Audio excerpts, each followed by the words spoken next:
அனைவருக்கும் வணக்கம்.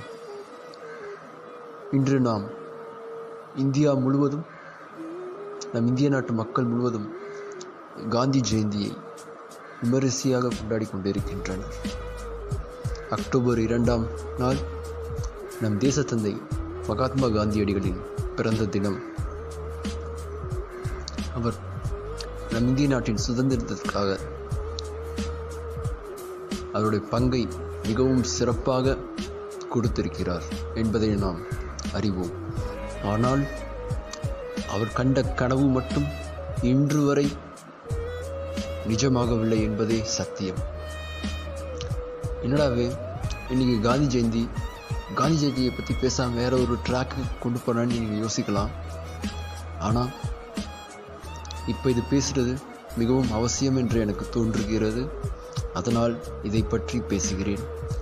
அவர் கண்ட கனவு என்ன என்பது நாம் எல்லோரும் அறிவோம். என்று ஒரு பெண், அதாவது எந்த ஒரு இரவில் ஒரு பெண்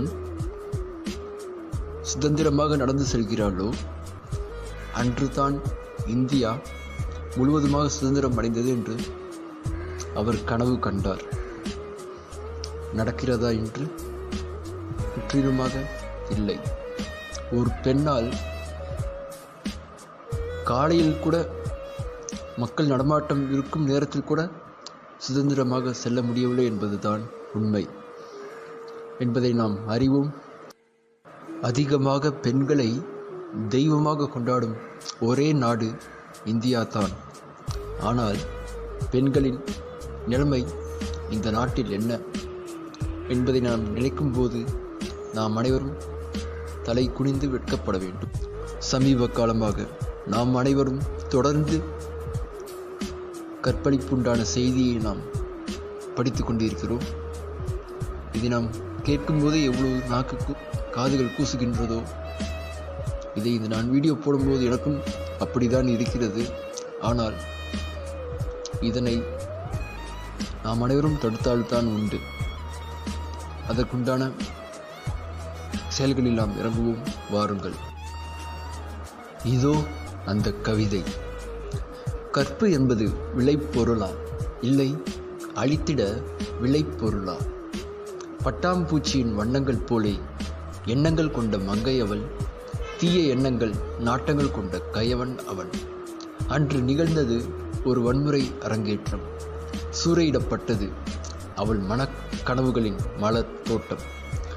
சாலை விபத்தில் மீண்டவர் பெறுவர் அனைவரின் பரிவை.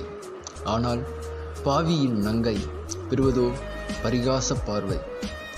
அடிப்பட்ட பறவை போல் அவள் தவித்திருக்க, அவள் கற்பழித்தவள் என்று உலகம் துன்புறுத்தும். ஊனமுற்றோர்களுக்கு நல்வாழ்வு தரும் மனங்கள் இவளுக்கு தந்திடவே மறுத்திருக்கும்.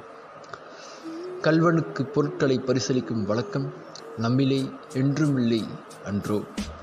பின்னர் கயவன் துன்புறுத்திய மகள், அவளை அவன் கையில் ஒப்படைப்பதில் நியாயம் உண்டோ? கற்பு என்பதை அவள் இழக்கவில்லை. ஏனெனில் அவள் உள்ளத்தில் அங்கு கள்ளம் இல்லை. லட்சோப லட்சங்கள் வார்த்தை கொண்ட என் தாய்மொழியில் கற்புக்கு ஆண்பால் வார்த்தை இல்லை. கற்பழிப்பு வார்த்தை வேண்டாம் நமக்கு. அதை அகராதியிலிருந்து இன்றே அகற்றி. நன்றி, வணக்கம். இந்த கவிதை எல்லா ஆண்களுக்கும் உண்டானதல்ல. ஒரு சில காம பார்வை கொண்ட ஆண்களுக்கு மட்டுமே. நன்றி, வணக்கம்.